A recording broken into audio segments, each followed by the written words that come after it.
اولا هیجا وقتم بخیر هاتن تنکم با کنفرانسی ژن آزادی. رفقای گرامی صبح همگی بخیر. خوش اومدیم کنفرانس ژن آزادی. امیدوارم که همگی خوب استراحت کرده باشین و بتونیم بحث امروز رو گرم و داغ کنین. امروز توی این پنلی که داریم دوستان گرامی که اینجا حضور دارن هر کدوم در یک مبحث خاص میخوان صحبت کنن. ما کنفرانس رو شروع میکنیم با خانم ندا هوشنگ. خانم ندا هوشنگ دانش آموخته اکولوژی از دانشگاه سوئد. ببخشید. حوزه کار و مطالعه او در زمینه اکوفمینیسم، اکولوژی سیاسی و عدالت محیط زیستیه. بعدش موضوع مقاله ایشون هم نسبت یک انقلاب اکولوژیک با جنبش ژن آزادی. چرا برای یک انقلاب زنانه، انقلابی مانند انقلاب ژن آزادی، ما نیاز به یک انقلاب اکولوژیک داریم؟ بۆچی انقلابی ژن ئازادی بۆ ئێمە پێویستیمان بە انقلابێک یا سەرهەڵدانێکی ئێکۆلۆژیک هەیە؟ و ممنون از دعوتتون و ممنون از ڕێز سپاس بۆ دعوتەکەتان. من بحثم رو شروع میکنم. من بابەتی خۆم دەست پێ دەکەم و ئەچمە سەر ئەسلی مەسلە. شاید هەموو ئێمە لەبارەی بحرانهایەکی ئۆکۆلۆژیک شتەهایەکمان بیست و بێت لە بینبردنی زەوی بە ئەنواع و ئەقسامی شکلی مختلف وەکو هەوا، گێرمای زەوی، پیسی هوا. شنیدیم که در اثر بحران‌های اکولوژیک مجبور به ترک خانه و سرزمینشون میشن و لەبەر ئەو شتانەی هەزاران کەس مەجبور بوون شوێنانی کە ژیانی تێدا دەکەن تەرکی بکەن و لەوێ نەمێنن. ما میدونیم که اثر بحران‌های اکولوژیک بر زنان و گروه‌های به حاشیه رانده شده ئێمە دەزانین زۆرتری ئەو بحرانانە لەسەر ژنان و ئەو پێکاتانان کە بە پەراوێز خراوە بیشتر از مردم متأثر میشن یا در شرایط اقتصادی بعد در نتیجه بیشتر به حاشیه رفتن دسترسیشون به آب سالم لەبەرەوەی ژنانی ئەو کەسانی کە لە پەراوێزن لەبەرەوەی نەداری و فەقیریەوە زۆر دەستیان بۆ شتانە ناگەیە کە پێداویستیەکانی خۆیان تامین بکەن. تغییرات آب و هوایی شدید، کاهش منابع و اثرات مثل اینکه من خیلی تند داشتم میگفتم باش. کاهش شدید منابع و اثرات اجتماعی و اقتصادی ممکن آمد آلترناتیو مورد نظر ماست. باید تاکید کرد که گروه‌هایی که بیشترین آسیب را از بحران اکولوژیک می‌بینن بایستی خط مقدم این مبارزه یا مبارزه با این بحران‌ها باشند. زنان یکی از این گروه‌ها هستند. مبارزه اکولوژیک اول سرکی‌ترین مبارزه اکولوژیک در بطن مبارزات فمینیستی و به ویژه در فرم اخیر و بسیار ئێمە دەزانین لە ئاخرین سەرهەڵداندا بەناوی سەرهەڵدانی ژینە یا شۆڕشی ژن ئازادی لە هەموو سەرهەڵدانەکانی تر زیاتر بە ئێکۆلۆژیک بەرچاو گیراوە.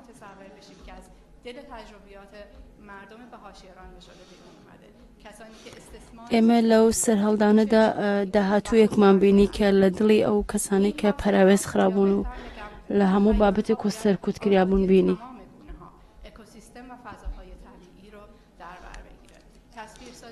بەڵام ئەم سەرهەڵدانە ئەبێ هەموو بوعدەکانی لەبەرکە یەکێ لەوانە ئێکۆسیستمەکە ئەبێ ئێمە ئەوە بکەین سەرەکیتری مژەر.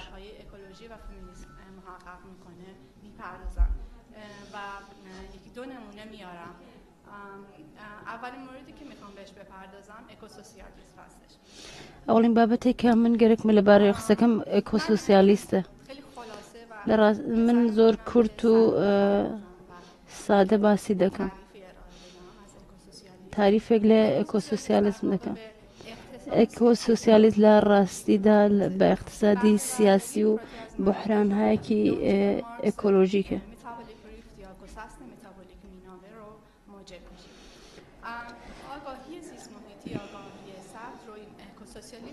زانستی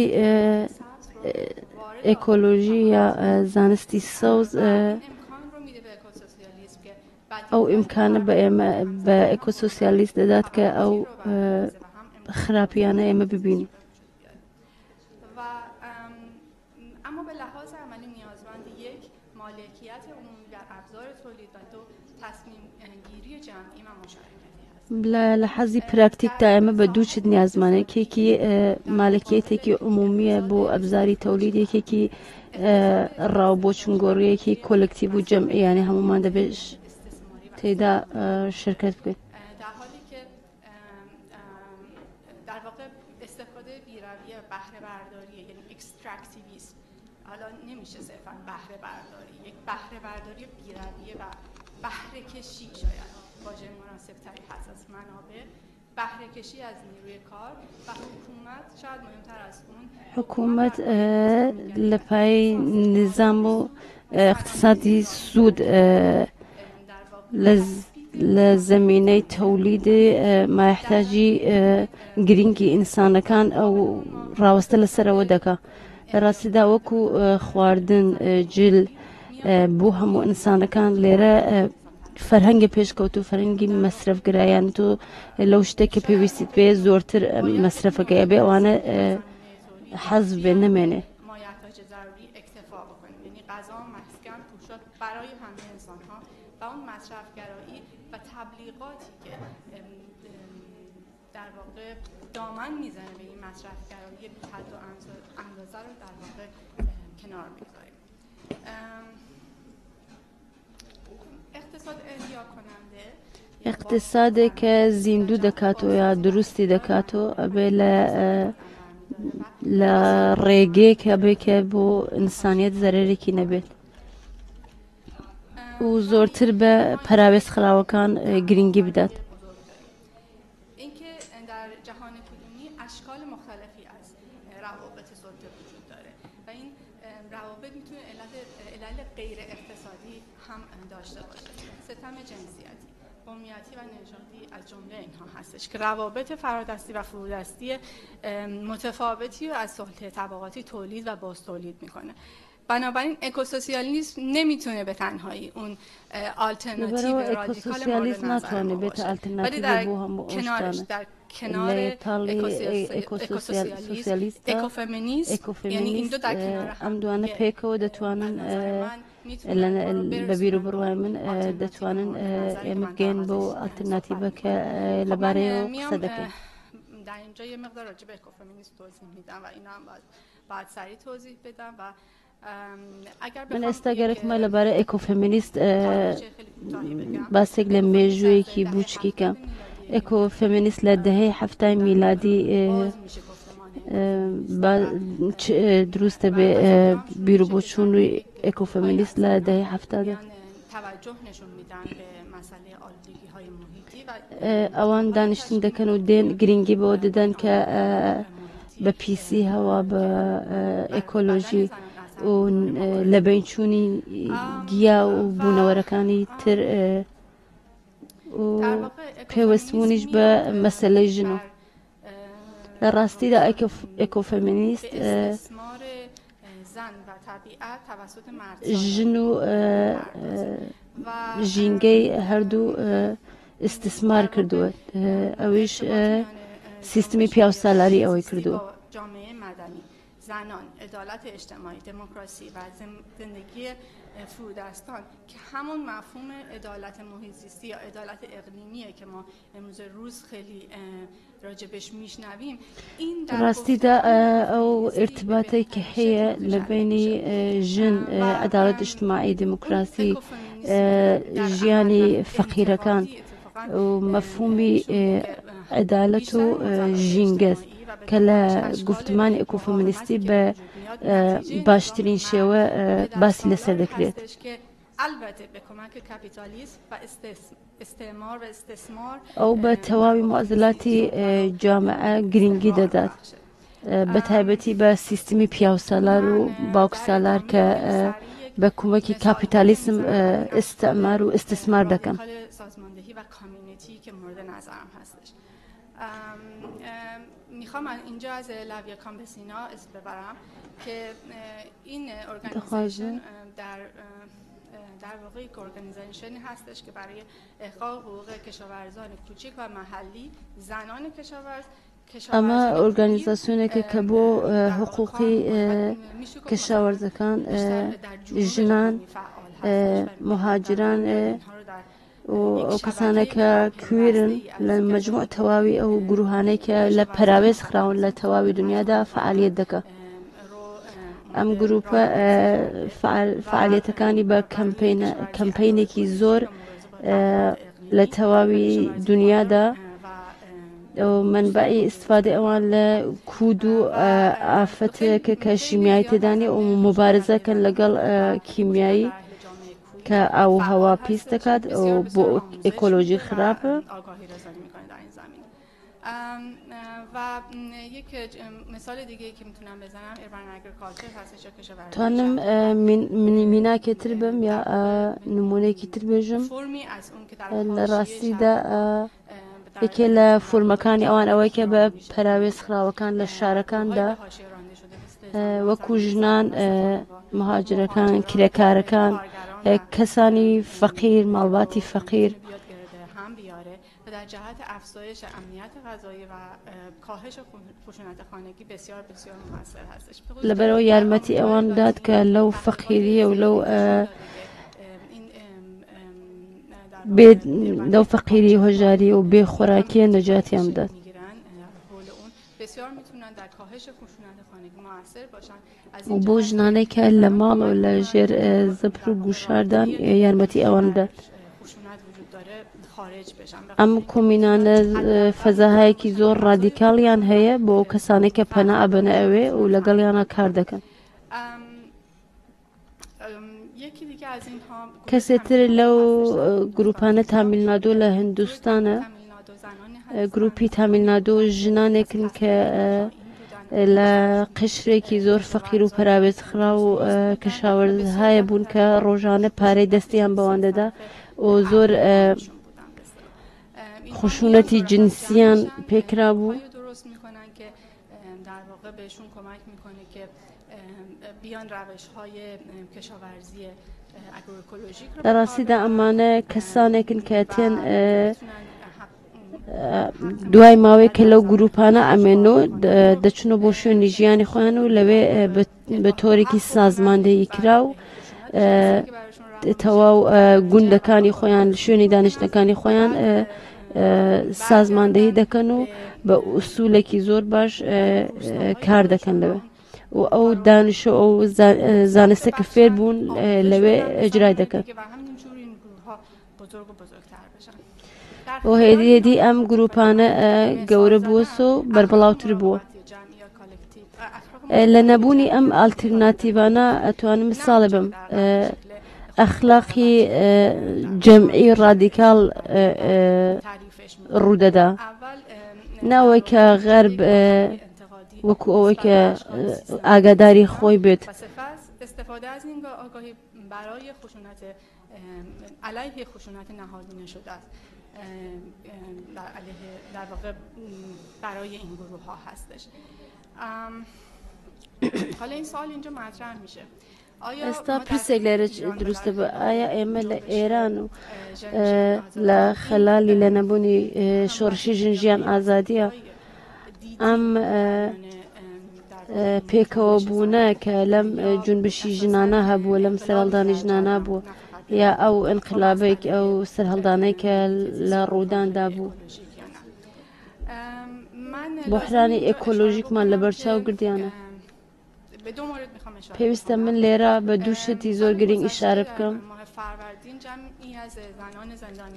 سالی رابردو کمال لجنانی سیاسی لزندان نامی کنوسی و لفعالانی و چالکوانانی سیاسی و جنان دوایان کرد که به جنبشی که اقلیمی وصل بن پیوست بن. اشاراتی که داشتن در واقع به همین دو مورد بود. دکتر الهام یکی کن دکتر الهام بو زور بباشی لسر آوانه قصه کردوه زمانه پێم بێت مصاحبه کشیلا رادیو زمانه هەبووە. من خیلی خیلی سریع بگم. من توصیه میکنم که اگر علاقمندید من پێم خۆشە ئەگەر پێتان خۆشە ئەو بابەتە پەیگیری بکەن و سەبارەت بە سووتانی دارستانەکانی کوردستان بوو کە ئێمە هەمومان بینیمان ژنانی بە ساڵاچووی پیر یا کورد لەوێ بوون و بۆ کوژاندنەوەی ئاگرەکان هەوڵیان دەدا. بەڕای من ئەوە شکڵێکی زۆر زۆر نەمادینی بوو و ئێمە ژنانێکمانە بینی کە بە زۆر هاتوچوویان دەکرد. خاموش کردن آتیش کمک بکنه ولی کارێکی زۆریش نەدەتوانێت بکا بەڵام چێوێک یا دارێک بەدەستیۆ بوو لەوێ خەریک بوو ئاگری دەکوژاندەوە. هەر ئەو بوونی ئەو لەوێ شتێکی زۆر زۆر پەیامێکی زۆر زۆر گرینگە بۆ ئێمە. بۆ ئاگاهی دەدا بە ئەمە کە ئەو ئاگاهە لەوە کە ئەوە ڕووداوێکی زۆر زۆر گەورەیە کە ئەو دارستانانە خەریکن دەسووتن. بە تایبەتی لە ئەو جامعانە لە دەوروبەری ئێمە. و بنابراین به نظر من یکی از پتانسیل لبروا برای من یکی حول عدالت محیط زیستی هستش جنبش ژنژیان آزادی. من یه جمع‌بندی سریع بکنم. ما چاره‌ای نداریم جز اینکه به جای حفظ یک سیستم استثماری به سمتی بریم که اوضاع رو برای انسان و جهان فراتر از انسان بهتر بکنیم و زمین رو در وضعیت سالمتری به نسل‌های آینده تحویل بدیم. هر جنبش رهایی بخشی برای عدالت اجتماعی، اقتصادی و دموکراسی ناگزیر هستش که با جنبش زیست محیطی پیوند برقرار بکنه. در این حال که جنبش‌های رهایی بخش ناگزیر هستند که در همبستگی با هم در منطقه و در سطح بین‌المللی عمل بکنند و در ارتباط تنگاتنگ و به هم پیوسته اینها با هم هستش که یک آلترناتیو دموکراتیک رادیکال شکل میگیره. تولید دانش آلترناتیو و استفاده از دانش بومی و استفاده از ارتباط تعامل مردم محلی و ایجاد یک شبکه از جنبش‌های متقابل و متحده که میتونه راه رو برای یک جنبش فمینیستی حول عدالت محیط زیستی با توجه به نیازها، امکانات و خواست‌های زنان فراهم بکنه. ممنونم.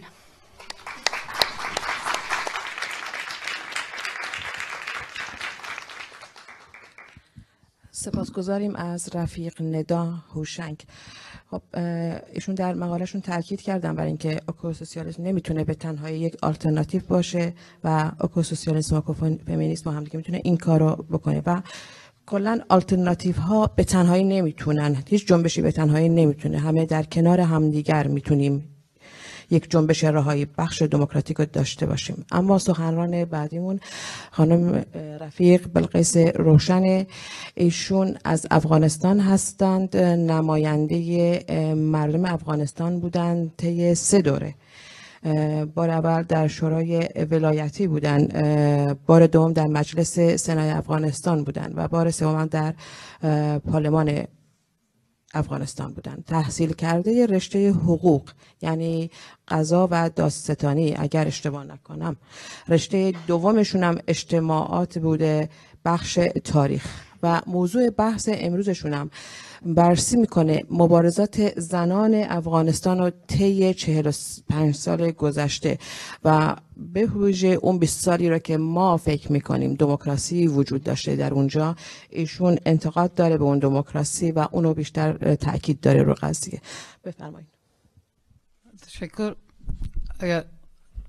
ما با یاد زنان و مردان مبارزه که امروز در تمام دنیا مخصوصا افغانستان و ایران استاده میره، از من میخوایم صحبت ما استاده گپ بزنم.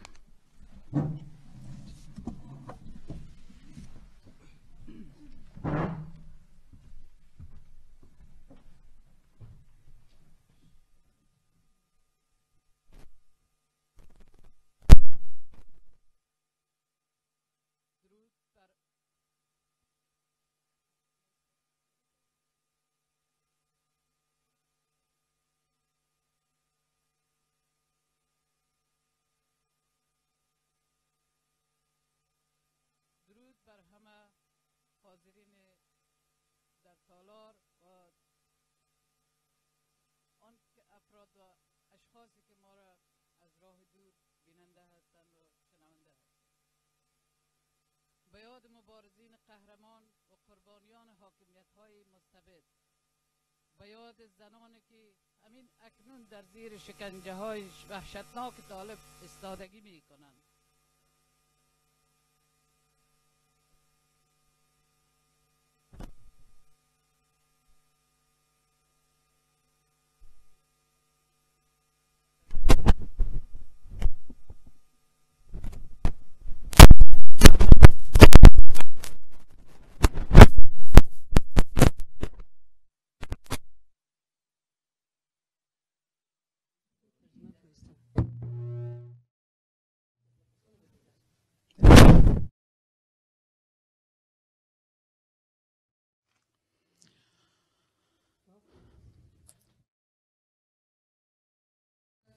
درود میفرستم به همه شما و به یاد مبارزین قهرمان و قربانیان حاکمیت‌های مستبد که همکنون در زیر شکنجه‌های وحشتناک طالب ایستادگی می‌کنند.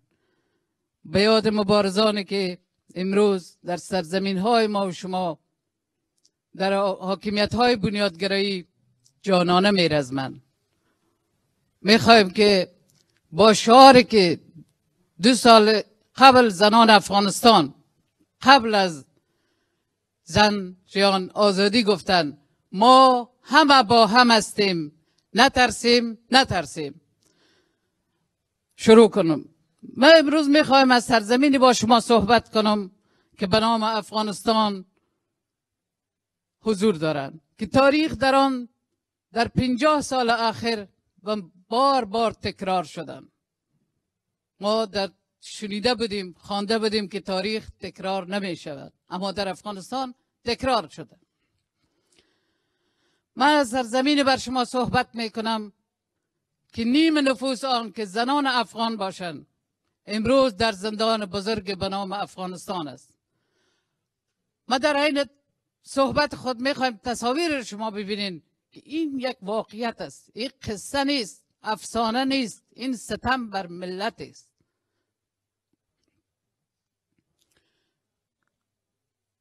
زیاد به تاریخ نمیرم، میخوایم بگو در سال 1919 وقتی که شاه امان الله از انگلیس استقلال افغانستان گرفت و اعلان کرد، قوانین را کشید که برای اولین بار زن و مرد افغانستان مساویانه میتونستن حقوق داشته باشن، درس بخوانن، تحصیل کنن. توسط همین حاکمیت انگلیس ها و دست نشانده هایشان و همسایه های ما دیدیم که به نام دین، به نام مذهب حکومت امان الله خان سرنگون ساخت و 105 سال قبل از امروز فرد به نام حبیب الله کلکانی به نام امیرالمومنین سر مردم افغانستان یک شخص دزد، راهزن و بی سواد حاکم ساخت به نام خادم رسول الله. و امروز ما میبینیم که 105 سال بعد عین اقدام کردن، ملا هیبت الله را آوردن به نام یک امیرالمومنین و سر مردم افغانستان حاکم ساختن. به این خاطر شاید مبارزات سرزمین ما بسیار متفاوت از سرزمین های دیگه باشد. در این شک نیست که افغانستان در فقر و بدبختی به سر میبره و نگه داشته شده، مخصوصا از لحاظ سواد که این بزرگترین چالش و بزرگترین مشکل برای مبارزین افغانستان است. زنان افغانستان در طول تاریخ در کنار مردان مبارزه کردند. اگر اونا تفنگ گرفتن، چون در افغانستان تجاوز بی اندازه از طرف قدرت ها شده به خاطر موقعیت استراتژیکی که داره، متاسفانه مردم افغانستان قربانی هستند. وقتی که 3 بار انگلیس حمله کردند در افغانستان، وقتی که روس ها در سال 57 توسط نوکران خلق پرچم خود زیر نام شعار کمونیسم در افغانستان آمدن، ما 5 دوره را در 45 سال تجربه کردیم. شما یک دوره آخوندی فاشism در ایران تجربه میکنین که دوره خمینی است. در عین زمان 57 در افغانستان 5 دوره در حاکمیت آمده. بار اول در سال 57 به نام خلق پرچم، به نام شعار کمونیسم پرچم سرخ بالا شدن. بیشترین روشنفکرای افغانستان، زنان افغانستان کشته شدن، تلفات دادن، بمباردمان شدن به انواع مختلف و در کنار مردان به خاطر مبارزه استقلال طلبانه خود استادگی کردن. اما وقتی که رژیم نجیب که آخرین بقایای او وقت بود سقوط کرد، تنظیم های 7 گانه و 8 گانه که در ایران، منظور من وقتی که نام کشورها رو میگیرم ملت هاش نیست، مردم افغانستان با ملت ها مشکل نداره، چون از عدم آگاهیشان است. اگر همراه میشه همراه با کشورهای خود که ایره باید ما کوشش کنیم در این برنامه که برشان به یادشان بیاریم که نباید هماهنگ شود با رژیم های مستبد خود. تنظیم های اشغانی که در ایران تربیت شده بودن و تنظیم های افغانی که در پاکستان تربیت شده بودن توسط کشورهای قدرتمند که امریکا باشه، انگلیس باشه و به خاطر رقابت دو قطبی که وقت کمونیسم شوروی سابق بود و امپریالیسم امریکا، اینا در افغانستان به جنگ و رقابت پرداختن و به خاطر انتقام گیری ویتنام، جنگ ویتنامی که امریکا شکست خورده بود. وقتی که اینا در کابل داخل شدن، شما میفهمین که به نام اسلام آنقدر مردم 68,000 کابلی که حداقل آمار دارن اینا قربانی کردن و بیشترین قربانی زنای افغانستان دادن. شما ببینید که سینه های زنان اینا به نام اسلام بریدن. اینا میفهمید که ولادت های زنا را در محلات عام تماشا کردن، دست جمعی تماشا کردن. اینا زنان افغان تحفه دادن، به فروش رساندن بر عربا، چنانچه امروز هم میرسانن. اما نتونستن زنان افغان نابود بسازن. وقتی که امریکا دید که این فرزندان تربیت شدیشان بعضی وقتها به حرفشان نمیکنه یا به گفتهشان نمیکنن، نیروی بدتر و بنیادگراتر به نام طالب در مدارس پاکستان به کمک مالی عربستان و امریکا تربیت کردن. تا وقتی که بعد از سال 1991 در سال 1996 اینا آمد قدرت گرفتن و مردم خسته شده بودن از تنظیم ها، از گروه ها، از این که به نام قوم، ملیت، مذهب، سمت میکشتن مردم عامه. یکی به جرم هزاره بودن، یکی به جرم پشتون بودن، یکی به جرم تاجیک بودن، همه گیر قتل عام میکردن. وقتی که طالب آمد دیدیم که آنقدر شیاد شد که مقابل پدر خود که امریکا باشه بعض وقت استادگی میکردن.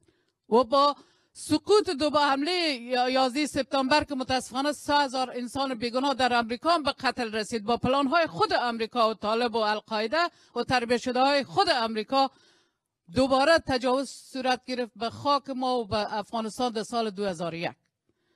بعد از 2001 وقتی که آمدن زیر نام شعار دموکراسی، دفاع از حقوق زنان افغانستان، تمام کسایی که جنایت کرده بودند در افغانستان، تنظیم هایی که فجیع‌ترین جنایت علیه مردم افغانستان انجام داده بودند، همین ها رو سر قدرت کردن. در بن آلمان دیدیم که قرارداد که بستن، اما مردم ها رو آوردن. میلیاردها دلار، تریلیون ها دلار که میگن مصرف شده بر مردم افغانستان نشده. دهه‌ای که بر فریب مردم خود فیلم میگرفتن که زنان افغانستان مکتب میره، زنان افغانستان در ادارات کار میکنه. این از بسیار وقت بوده که زنان افغانستانی آمادگی را داشته و مردم افغانستان این پذیرش داشته. با وصف که گفتیم فقر سواد در افغانستان بسیار زیاد است و دین و مذهب حربی بسیار خوب شدن که خود جنایتکاران نجات بده. اصل مشکل ما زنان افغانستان، ما مردم افغانستان، اینی نقطه است که به نام اسلام همیشه وقت در سر مردم ما زده شده و چیزی که مفت بین خود جنایتکاران هماهنگ کردن، بین خود تفاهم دارن، از هر قماشش که میآین با شمول تکنوکرات ها و کسایی که زیر نام کمونیست بودن و دیگه در افغانستان بودن، ایست که عفو عمومی اعلان میکنه. در سال 91 که وقت مجددی آمد، مجاهدین آمد، عفو عمومی اعلان کرد. ما میگیم سرکرده های خلق و پرچم به دار می آویختن تا درس عبرت میشد.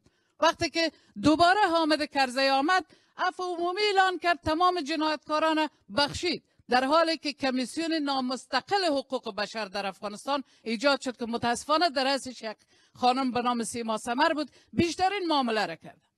ما به این خاطر نام میگیرم و از شما دوستان میخوایم که اینی چیزا رو بگیم، شاید مردم ایران هم درک بیشتر برش جالبتر هم شود.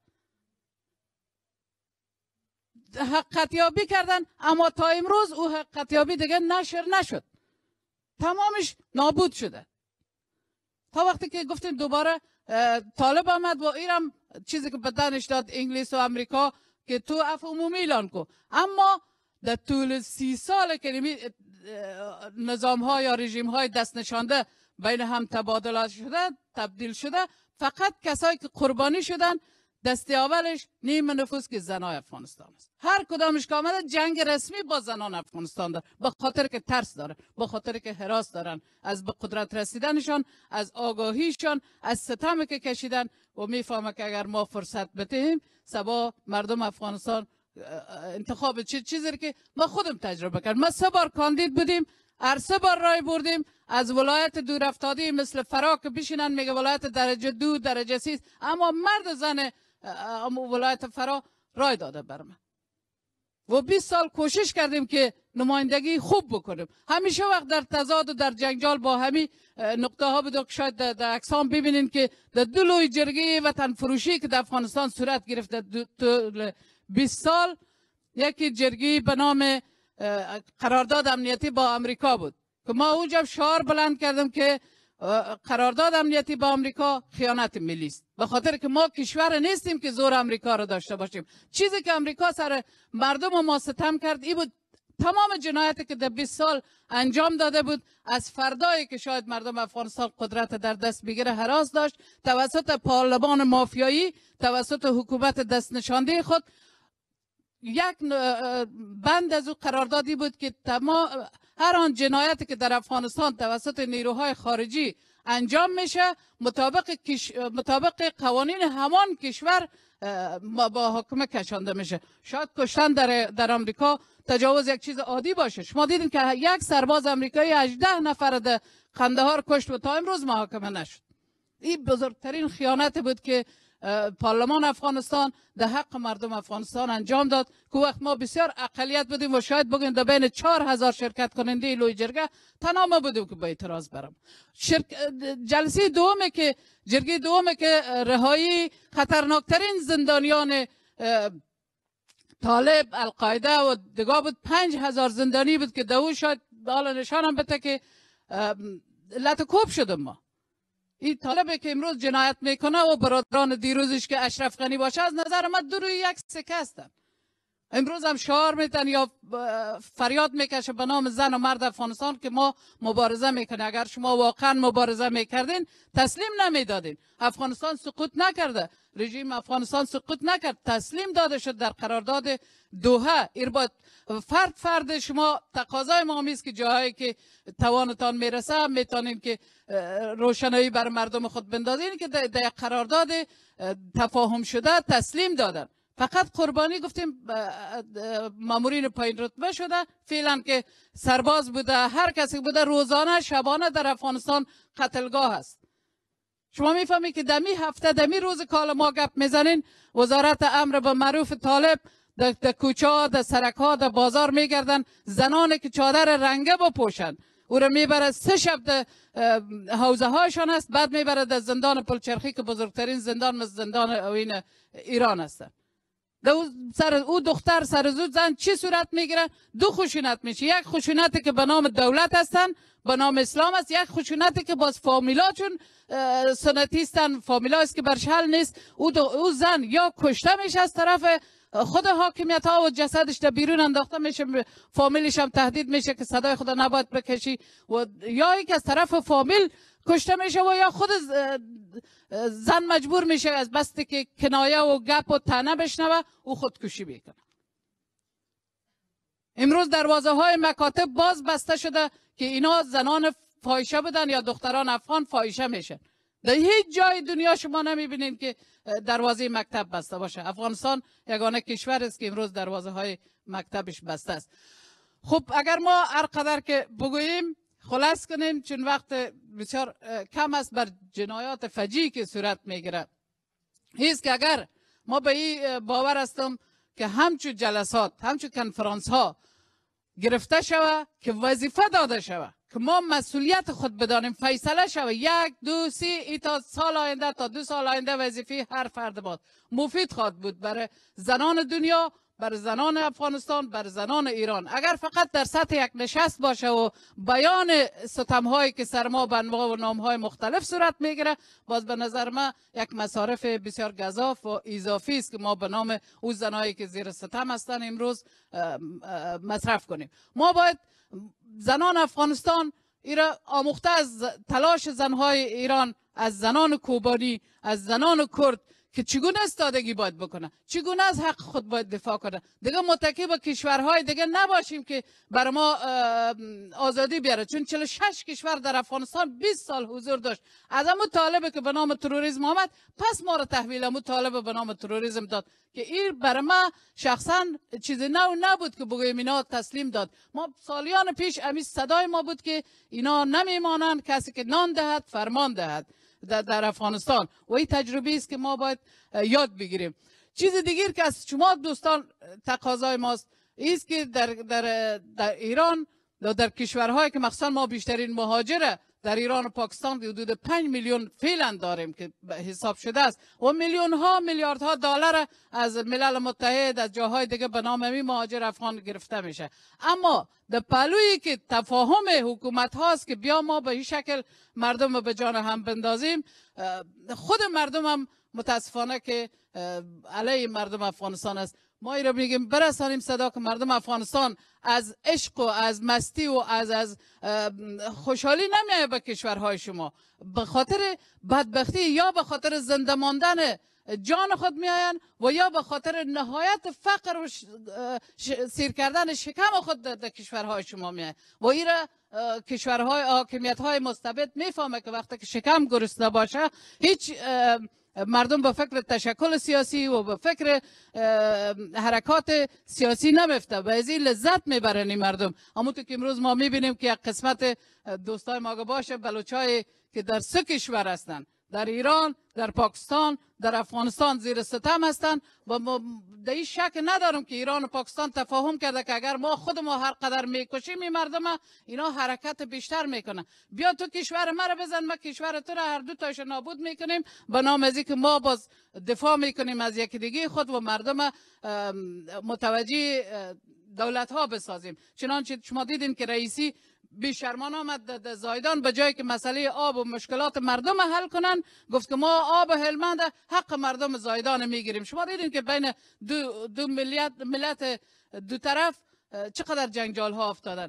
به این خاطر ما جنگای زرگری را باید فریبش نخوریم، باید به یک مبارزه قوی ایمان داریم که میتونیم خود ما حق خود بگیریم و آینده از آن مردم کشورهایی است که زیر ستم هستند در کنار مرد زن و توانایی زن ایره نشان داده که هرگاه استاده شوند باز کسی نمیتونه پیشرویش بگیره و ما به پیروزی حتما میرسیم. اما راه دور درازی است که ما به این آسانی نمیتونیم. بنان ما میخوایم که کل ما بگوییم ما همه با هم هستیم و پیروزی از آن ما مردم کشورهای زیر ستم هستند. در هر نقطه دنیا که باشه ما باید صدای یکی دیگه باشیم و از این ترس نداشته باشیم و از این نهراسیم. بله تلفات میتیم، قربانی میتیم، چون در هیچ جای دنیا ما ندیدیم که بدون قربانی و پیروزی رسیده باشن مردم. اما اگر در سطح گپ باشه باز ما فکر کنیم که سالیان دراز دیگه اینا حاکمیت میکنن و مردم ما را قربانی میکنن.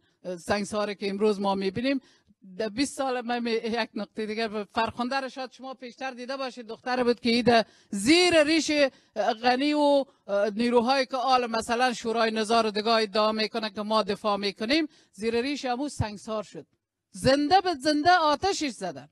اما مجرمینش هیچ کس اعدام نکرد، هیچ کس جزا نداد. محاکمیش چند سال به خاطر که سیاف داشتن پشت خود، به خاطر که ربانی داشتن پشت خود، به خاطر که محقق داشتن. و این مردم افغانستان تا یاد نگیره که ما بد خود از هر ملیت و قوم کس بد بگوییم، این خائنینه که امروز اینا رو نگاه داشته بر فردای موره های سختی است که بر فردای خود کشورهای خارجی نگاه میداره، نه برای که بر مردم افغانستان اینا بخواه که آرامش و رهایی بیارن.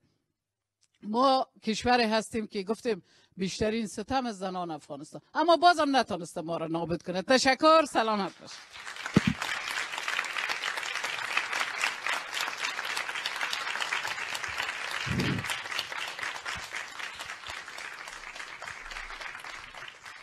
اوکی.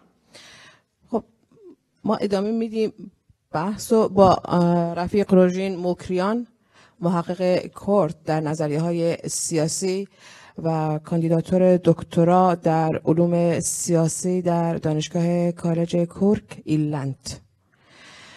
موضوع مقاله روژین هم رهایی ملت از دولت از دریچه انقلاب زنان با شعار ژینجیان آزادی. بفرمایید. زۆر سپاس بۆ ئێوە نێگینجان، سلااو و ڕێز و خۆشحاڵم دیسان لێرە ئێوە دەبینمەوە. هیوادارم کە کێشەی تکنیکی ئەوڕۆ بەرتەرەف بوو بێت و من بتوانم بە زمانی دایکی خۆم باسی خۆم پێشکەش بکەم. هەڵبەت چارچەوەی باسی کە ئەمن ئامادەم کردبوو لە پەیوەندی لەگەڵ باسەکەی سارا بوو و درێژەی باسەکەی سارا بوو، بەڵام کێشە نییە. ئەمن دەگەڕمەوە بۆ دۆنەکە سومەیە ئاماژەی بە یەک شتدا، ئاماژەی بۆدا کە یەکێک لە خاڵە گرنگەکانی بزوتنەوەی شۆڕژێرانی ژینجیان ئازادی ئەو هەفگرتن یا هاوبەستگی یا هەمبەستگی نێوان نەتەوە جیاوازەکان بوو.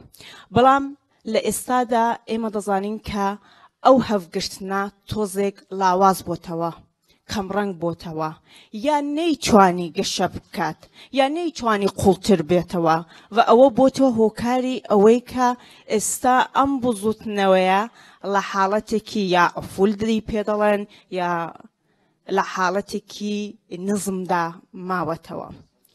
و پێم خۆشە من لەو دەرفەتەی کە هەما ئاماژە بە یەکێک لە فاکتۆرەکان بکەم کە بۆتە بربەستێک لەبەر قوڵبوونەوەی ئەو هەفگرتنەی نێوان نەتەوەکان یا گەلانی کە لە جوغرافیای سیاسی ئێراندا ئێمە لەگەڵی سەرۆکارمان هەیە. بۆ ئەوەی کە بگەمە سەر ئەم باسە پێم خۆشە دیسان وە بیر ئێوەی بێرمەوە کە پێم خۆشە یەکجاری کە ئەوە بڵێمەوە کە ئێمە لە جوغرافیای سیاسی ئێراندا بەڕاستی ڕوبەڕووی یەکجار قەیرانێکین کە هەمووشی پێکەوە پەیوەندی هەیە، هەمووی لە پێوەستگی لەگەڵ یەکدان، ناتوانین بەجیا چاولەوانە بکەین. وە کاتێک ئێمە باسی ئەم قەیرانانە دەکەین زۆر گرینگە کە ئێمە لە چوارچەوەیەکدا ئەوانە ببینین و تێکەڵاوی ئەم قەیرانانە یەکێک لە هۆکارەکانی ئەوەیە کە هۆکارە بنچێنیەکانی کە بۆتە هەوێنی دروستبوونی ئەم قەیرانانە یەکشتە، ئەوش سیستمێکی جیهانی دەوڵەتنەتەوەی سەرمایەی پیاوسالاریە. یەکێک لەو قەیرانانە، یەکێک لەو باسانە کێشەی نەتەوایەتیە، پرسی نەتەوایەتیە و پرسی نەتەوایەتی بە بڕوای من جێی خۆیەتی کە لە ئەم کۆنفرانسەدا لە ڕوانگەی ژنانەوە بخرێتە ژێرباسەوە. بۆچی گرینگە بە بڕوای من چوون پرسی خودی نەتەوایەتی یەکێک لە فاکتۆرە ناوەندەکان، یەکێک لە فاکتۆرە ژوورەکیەکان یا داخلیەکان بە فارسی لە ئەم بزوتنەوەیە بوو کە بووە پاڵنەڕێک بۆ گەشەکردنی خودی ئەم بزوتنەوەیە، بزوتنەوەی ژینجیان ئازادی و توانی ڕۆڵێکی پۆزیتیڤ ئەرێنی بژێڕێت. پاڵنەر بوو بۆچی چوون پرسی نەتەوەیی و سەمی نەتەوایەتی و ئەو هەستەی کە نەتەوە چەساوەکان بوویان کە پێکەوە هەستیان پێدەکرد ئەو ئازارانە بووە هەوێنی ئەوەی کە ئەو هەوبەستگیە هەفگرتن هەمبەستگی لە نێوان نەتەوەکاندا دروست ببێت کە یەکێک لە خاڵە گرنگەکانی ئەم بزوتنەوەیە بوو. بەڵام لە هەمان کاتدا ئەگەر وەکو فاکتۆرێکی دەرەکی یا بیرونی سێری بکەین، پرس یا گفتەمان لە دەوری سەمی نەتەوایەتی، کێشەی نەتەوایەتی وەکو بەربەستێک لە بەرامبەر ئەم بزوتنەوەیەدا ڕۆڵی هەبوو. بە چ شێوازێک من لێرە ئاماژە بە سێ شێواز دەکەم کە چۆن وەکو بەربەستێک لە پەرەسەندن و لە قوڵبوونەوەی ئەم هەمبەستگیە پێشگیری کرد پرسی نەتەوایەتی. یەک ئەوەی کە گوتارێکی هاوبەش سەبارەت بە کێشەی نەتەوایەتی نەبوو، شکلی نەگرت و نەبوونی ئەوە بۆ خۆی وردە وردە ئەو هەمبەستگیەی کاڵ کردەوە. ڕێگای دوو ئەوە بوو کە یەکێک لە کێشەکانی کە ئێمە بەتابەت با بڵێن ئەگەر باسی ئۆپۆزیسیۆنێکی چەپ پێشکەوتنخواز و دموکراتیک بکەین کە نەبوو نەیتوانی شکلی بگرێت، یەکێک لە هۆکارەکانی ئەو بوو کە نەمانتوانی گوتارێکی هاوبەش سەبارەت بە سیستەمی نەتەوایەتی ئێمە پێش بخەین و خودی نەبوونی ئەم ئۆپۆزیسیۆنە چەپە پێشکەوتوخوازی دموکراتیکی ئازادی خواز بۆ خۆی ڕێگا خۆشکەر بوو بۆچی بۆ دروستبوونی ئۆپۆزیسیۆنێکی ڕاستی ئەفراتی بە ڕێبەرایەتی کوڕی پێشووی شای دەرکراوی ئێران بە نێوی ڕەزا پەهلەوی. و ئەو ئۆپۆزیسیۆنە ڕاستە ئەفراتیە کە لە نەبوون لە خەلەئی ئەم ئۆپۆزیسیۆنە چەپە شکلی گرت بخۆی یەکێک لە هۆکارەکان بوو کە شەقامەکانی چۆڵ کردەوە. یەکێک لە بەبڕوای من هۆکارە ئەسلیەکان بوو. هەروەها شانی باسە کە ئاماژەی پێ بدەین کە پرسی نەتەوایەتی زۆربەی جارەکان هەروەها لەلایەن دەوڵەتەکانەوە کەڵکی لێوەرگیراوە. بۆ وێنە لە ئەم بزوتنەوەیەدا ئێمە بینیمان کە چۆن کۆماری ئیسلامی ئێران لە پرسی نەتەوایەتی کەڵکی وەرگرت کە ناکۆکی لە بینی گەلان و نەتەوەکاندا جودا بکات. بۆ وێنە بینیمان کە بە هێرشکردن بۆ سەر بنکەکانی حیزبەکانی ڕۆژهەڵات لە باشووری کوردستان بە میلیتاریزەکردنی ڕۆژهەڵاتی کوردستان حەولیدا ئەم بزوتنەوەیەکە بزوتنەوەیەکی شۆڕژێرانەی نەتەوەکان و گەلانی ئێران بوو دای بزێنێت بیکە بە سەرهەڵدانێکی بۆ وێنە سەرهەڵدانێکی کوردی و لەو ڕێگایەوە ئەو هاوبەستگیە وردە وردە کاڵ بکاتەوە. هەروەها خودی بوونی پرسی نەتەوایەتی دیسان یارمەتیدەری دەوڵەت نەتەوەکان بووە کە هەمیشە لە ژێر ناوی ئەمنیەتی ملی سنوورەکانی خۆشیان تەنانەت دەرباز بکەن. بۆ وێنە ئێمە تورکیە دەبینین کە چۆن لە ژێر ناوی ئەمنیەتی ملیدا هێرش دەکاتە سەر ڕۆژاوا، هێرش دەکاتە سەر باشووری کوردستان. لەو ماوەیەدا دەبینین کە چۆن پاکستان هێرش دەکاتە سەر گەلی بەلوچ لە ئێران و دیسان ئێران چۆن لە ژێر دیسان ناوی ئەمنیەتی ملی هێرش دەکاتەوە سەر گەلی بەلوچستان لە پاکستان. و هەروەها دیسان پرسی نەتەوایەتی بۆتە هۆی گەشەکردنی دیاردەیەک بنەوی ناسیۆنالیزم کە دیسان لێرە لە خزمەت دەوڵەتەکاندایە. هەر لەو دوایە دیسان بینیمان کە چۆن کۆماری ئیسلامی ئێران لە ناسیۆنالیزمی کەڵگ وەرگرت کە بیرۆکەیەک ئیدەیەکی دژەگەلی ئەفغانستانی پێ گەشە بکات. لەبەر ئەوە لەبەر ئەو شتانی کە ئاماژەم پێدا و خاڵانە باسکردنی پرسی نەتەوایەتی گرینگە چون دوێنەکە دیسان ئاماژەی پێکردرا ئەم شۆڕشەکە هاوکات لە دژی پیاسالاری دەوڵەت نەتەوە و سەرمایە. لەبەر ئەوە بۆ ئێمەی ژنان بەتابە ژنانایەکی کە خاوەن ناسنامەیەکی نەتەوایەتی پراوێزخراوین پرسی نەتەوایەتی من چارەسەری نەتەوایەتی من هاوتەری بە لەگەڵ چارەسەرکردنی پرسی مەسەلەی ژن بۆ من. واگەر ئێمە بتوانین گوتارێکی هاوبەش لە چوارچێوەی پرسی نەتەوایەتیدا پێش بخەین هاوکات دەتوانین بەڕاستی هاوبەستگی هەفگرتن هەمبەستگی نێوان گەلان گەشەی پێ بدەینەوە قوڵتری کەینەوە بەرفراوانتری کەینەوە هەمبەستگیە کە بە ئێمە نیشاندات ئەگەر هەبێت لە ناو گەلاندا فەرق ناکات چەندە دەوڵەت دەستەڵاتی هەبێت چەندە سەرکوتگەر بێت ئێمە دەتوانین لە بەرامبەریدا ڕاوەستین و ئەم بزوتنەوەیە ئەوەی سەلمان بە ئێمە. جا ئێستا بەڕاستی پرسیار ئەوەیە کە شۆڕشی ژنان چ ڕێگە چارەیەک بۆ پرسی نەتەوایەتی بەگشتی و بەتایبەت لە ئێراندا پێشنیار دەکات. پێشەوەی کە بەڕاستی بگەڕێنەوە سەر وەڵامدانەوە بۆ ئەم پرسیارە ڕەنگە باش بێ کە ئاماژە بۆ بکەم کاتێک من باس لە چاوسانەوەی نەتەوایەتی دەکەم لە سیستەمی نەتەوایەتی دەکەم باز لە چی دەکەم چون ئێستا زۆربەی تەنانەت ئۆپۆزیسیۆنە ڕاستەکان دەڵێن لە ئەگەر ئێمە مافێکی بەرابەر بۆ نەتەوەکان دابین بکەین لە بواری حقوقی یاساییەوە کێشەکە تەواو دەبێت چارەسەر دەبێت.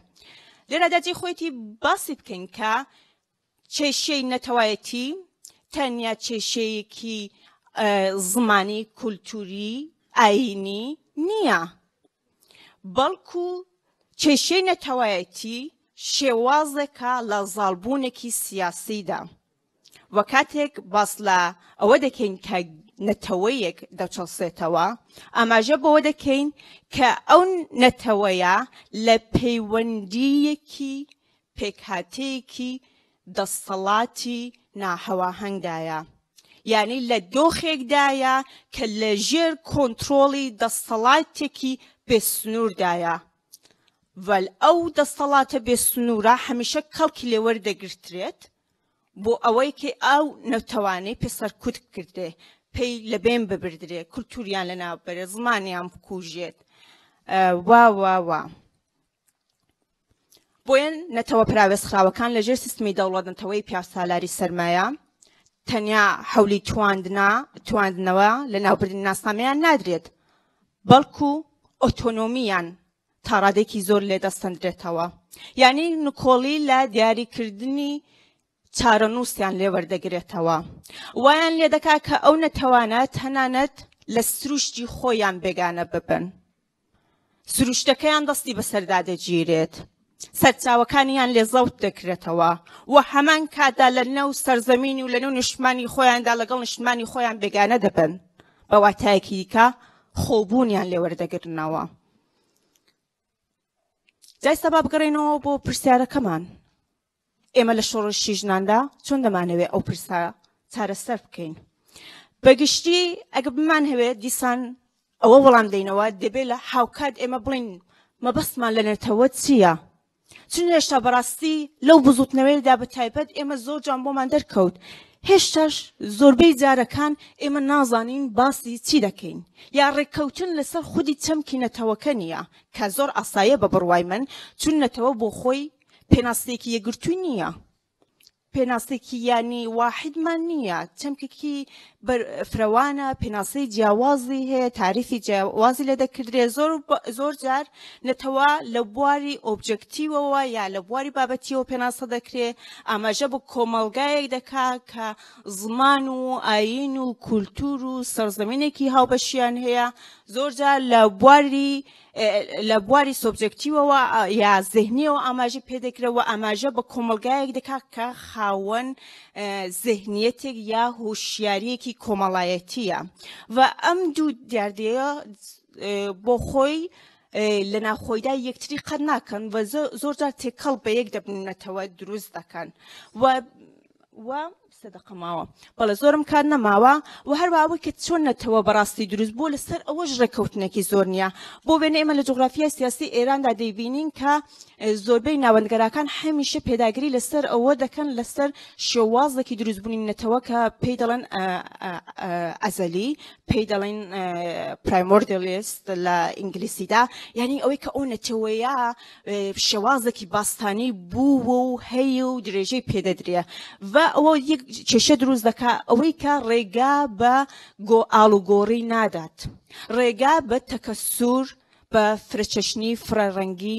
نادات بۆچوونی دیکەش سەبارەت بە دروستبوونی نەتەوە هەیە کە من دەرفەتم نێرە ئاماژەیان پێ بکەم بەڵام بە کورتی ئەوە دەڵام کە نەتەوە بۆ خۆی فۆرمێکە لە شۆناسی کۆمەڵایەتی بەشێکی نادابراوە لە ناسنامە و بۆ خۆی ئەگەر لەم سۆنگەیەوە چاوی لەکەین نەتەوە بۆ خۆی لە خودی خۆیدا نەرێنی نییە بەڵام کاتێک لە ئاخرەکانی سەدەی هەژدەدا تێکەڵ بە دەستەڵات و دیاردەیەک بە نێوی دەوڵەت دەکردرێت وردە بواری نرینی پیدا دکا ورده دبیت هوی اوی که بو وینا پدیده کی وکو دولت نتواو ناسیونالیزم پرابسنت و او کاتا ادین نتوا دبیت تمککی نرینی پناسه بشوازك پناسه دکرد که همیشه نکولی لوانی دیکه بکات بشوازك پناسه دکرد که انحصارگرد بیت تردگرا بیت و در نر بیت نکولی بکات لبونی اوانی دیکه جابوی اگر بمان هوی اما چشین نتوایتی ترسد کن پیش هموش گرینگه که پناسه یک لنتواب کن که گشکیر بیت و بو او من دقرم و سر نوسینکانی بیردوز سیاسی کرد که ل زندانکانی امرالی ترکیه دایا برز عبدالله اوجلان که زور بوردی لنوسینکانی زندان دا پروژه سر او دهوی لرگای دوباره پناس کردنی نتوه ولو حالتی انحصارگری خوی بیه نتدریه و به شواز دگ نتوه دیسان پناسب کاتوا کنو کلی ل فری نکات او اما جبا نتوه دکات دلان نتوه کمالگای که یا کمالکا که خوان یک ذهنیت یک ایدئولوژی یک شوازی بیرکردنویان هیا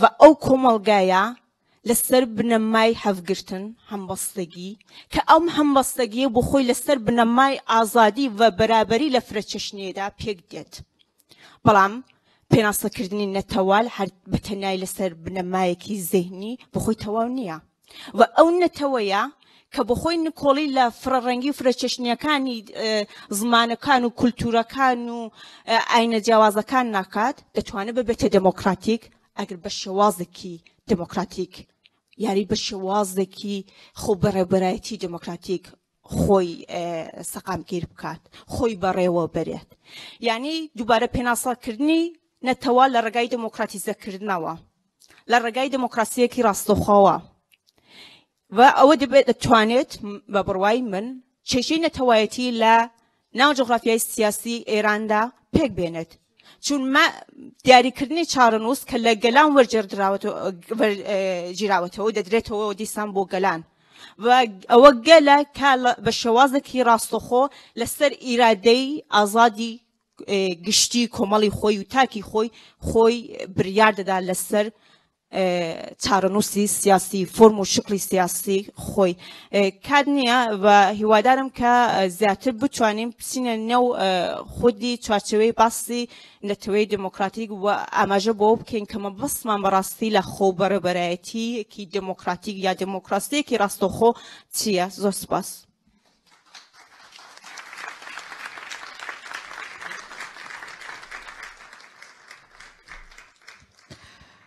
با تشکر از رفیق روژین در بحثش اشاره کرد به گفتمان پیرامون مسئله ملت و اینکه چگونه یک گفتمان مشترک میتونه شکل بگیره و از طریق گفتمان مشترک همبستگی فراملی را تعمیق و تأمین بگیم. در این راستا روژین سعی کرد با رجوع کردن به نوشته های عبدالله اوجلان دوباره مفهوم ملت رو مفهوم سازی کنه، بگونه که تعریف فراگیر از ملت داشته باشیم و در نهایت به یک ملت دموکراتیک اشاره کرد. تشکر از رفیق روژین. رفقا برای یک 10 دقیقه یک پاوز کوچولو میدیم، بعد از خوردن یک کافه قهوه بعد برمیگردیم و ادامه بحث.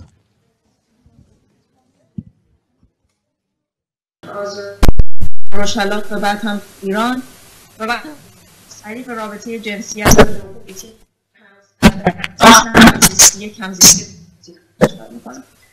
در آغاز که چند نکته در مورد رابطه بین جنسیت و ژئوپلیتیک ضروری هست. بسیاری از پژوهش‌های فمینیستی در مورد رابطه بین این مسائل نقش مناسبات در بازتولید کلیشه جنسیتی در دولت ملت مدرن به عنوان یک برساخت در جریان که بعد حالا در جریان استعمار به سایر نقاط جهان منتقل شده، در تضاد با تفسیرهای لیبرال که عمدتاً میان ستم جنسیتی در جوامع غیر غربی رو یک دستاویزی قرار میدن برای توجیه استعمار یا مداخلات امپریالیستی، این تفسیرها عمدتاً یا مظاهر روابط پاتریارکال در جوامع غیر غربی رو اساساً به عنوان عوارض استعمار غرب در نظر میگیرن یا اونها رو نمود مقاومت فرهنگ‌های فرودست و عاملیت زنان میدونن و عمدتاً دارن اینا رومانتیسایز میکنن به نوعی.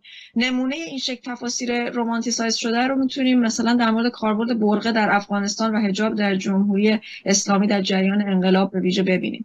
اون چه این روایت‌ها نادیده میگیرن عاملیت دولت‌ها در استفاده استراتژیک از هنجارهای پاتریارکال هست. نمونه دولت ملت ایران به نظر من مثال بسیار خوبی از این عملیات، چرا که در ساخت این دولت ملت تا پیش از ظهور جمهوری اسلامی هنجارهای سکولار و اروپایی بودند و بعد از اون هنجارهای اسلامی که هر دو به خدمت یک ژئوپلیتیکی در اومدن که بر مبنای استعمار داخلی و سلطه‌جویی و نظامیگری منطقه‌ای بوده. تأکید من اینجا بر پررنگ کردن نقش دولت توی این ارائه، اما قصدم انکار عملیات زنان و مقاومت اونها در تعریف یا مقاومت در برابر این هنجارها در بازه‌های تاریخی مختلف نیست. با این مقدمه یک نگاهی میکنم به مناسبات قدرت در تاریخ طولانی مدت دولت‌های پیشامدرن در به اصطلاح فلات ایران، چرا که به نظر من ریشه تمایلات ژئوپلیتیکی دولت در سنتز این مناسبات با مدرنیته کاپیتالیستی نهفته است. به طور کلی دولت‌های پسامغول در فلات ایران به ویژه صفویه و قاجار ساختی همزمان متکثر و تمرکزگرا داشتند. قدرت مطلقه مرکزی که به شکل سنتزی از پدرسالاری شاهان پیش از اسلام و حاکمان دینی تخیل میشه و در شخص شاه متبلور بوده که در تا دوره هم مثلا سایه خدا بر زمین نامیده میشده، ذل الله. ببخشید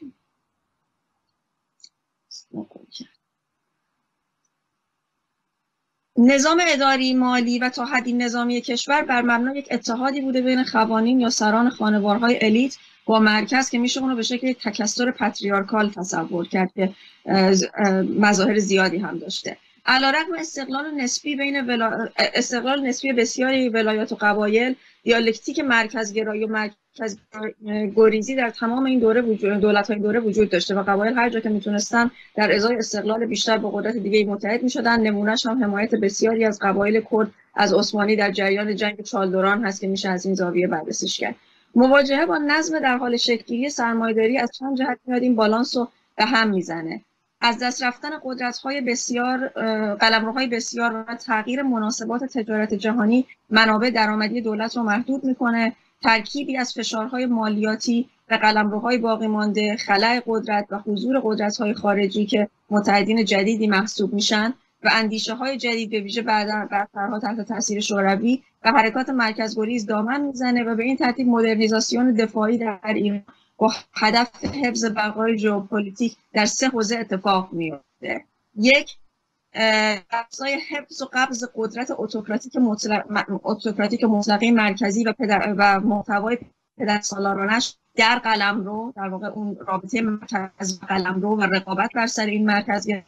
دو، با تعریف رابطه بین مرکز و پیرامون با هدف حذف تهدیدها از داخل علیه حاکمیت مرکزی و یافتن اون چیزی که گفتم تکثر کال. این با تعریف ساخت ملت استعماری بوده و مبتنی بر کشتار و حذف هویت اونها در تعیین سرنوشت خودشون بوده. و سوم، حفظ استقلال بین الملل و بسط یا به اصطلاح بازپس گرفتن در تخیلات که اونها هژمونی منطقه‌ای از دست رفته. استعمار داخلی، اون چیزی که من ترجیح میدم بهش بگم که استعمار بین فرودستی حلقه کلیدی بین این 3 رکن هست. این استعمار از ابزارهای ژئوپلیتیک، اون چیزی که مهم هست اینه که این استعمار از ابزارهای ایدئولوژیک، اقتصادی و نظامی مدرنیته سرمایه‌داری استفاده میکنه، نه فقط با هدف دفاع از خودش در برابر ابرقدرت‌های مدرنیته سرمایه‌داری و قدرت‌های استعماری، بلکه در برابر احتمال ظهور مظاهر مدرنیته دموکراتیک و احتمال تأثیرش بر تکثر جوامع در ایران. سیاست‌های جنسیتی دولت مرکزی هم میاد همواره در خدمت بازتولید روابط استعماری قرار میگیره و محتواش در رابطه با پاسخی که به این 3 رکن که گفتم میده شکل میگیره. تا پیش از ظهور جمهوری اسلامی این محتوا خب فرمی سکولار و اروپا محور داشته و بر سنتزی از پاتریارکی پیشامده پاتریارکی در مدرنیته سرمایه‌داری استوار بوده. تلاش در جهت مدرن کردن پوشش با تعریف مردانگی و زنانگی در راستای ساخت خانواده هسته‌ای و فضاهای عمومی هتروسوشال، اون بحثایی که نجم آبادی میکنه، از مظاهر این سیاست هستن. مردانگی مورد نظر هم میاد با هدف نفی فضاهای تک جنسیتی پیشین و همینطور تعریف یک شکلی از برادری که جایگزین اون تکثر پاتریارکال پیشین میشه و اونو از محتوای متکثر فرهنگیش تهی میکنه، ولی در واقع در راستای حفظ اون مفهوم برادری هست یا در واقع باز تعریفش هست. و زن مادر جدید هم در همین رابطه به عنوان ابزار ساخت فضاهای خصوصی و عمومی همگون تعریف میشن. این سیاست‌ها تبلور پاسخ دولت به سه رکن بازارایی ژئوپلیتیکش بوده. از یه طرف خب محدود کردن نفوذ سیاسی نهاد روحانیت در راستای همون رقابت بین سلطنت و روحانیت بر سر قبضه قدرت مرکزی بر قلمرو. دوم همسویی داشته با سیاست خارجیش و تلاشش برای اتحاد با غرب و خب در این دوره این اتحاد مدرن شدن و اروپا محوری همبسته پنداشته میشه، اون مفهوم متمدن شدن، غربگرایی، و در نتیجه این همسویی میشه که خب ما کم کم میبینیم که ایران، من باید صبر کنم چرا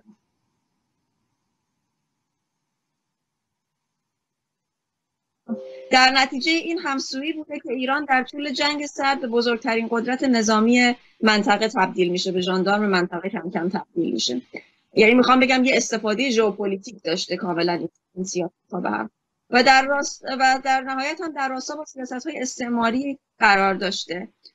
سیاست‌های یکسانسازی هنجارهای جنسیتی به آسیمیلاسیون کمک می‌کردن. خانواده هسته‌ای جدید بدیلی بوده برای قبایل و خانواده‌های گسترده پیشین با اون تکثر پاتریارکال پیوند داشتن و در نتیجه محتوای متکثرش و با تعریف رابطه مردانگی زنانگی، همونطور که گفتم، یه عهد اخوت، یک برادری ایجاد میکنه، تخیل ایجاد میکنه که برای حفاظت از زنان و مادر وطن که اساساً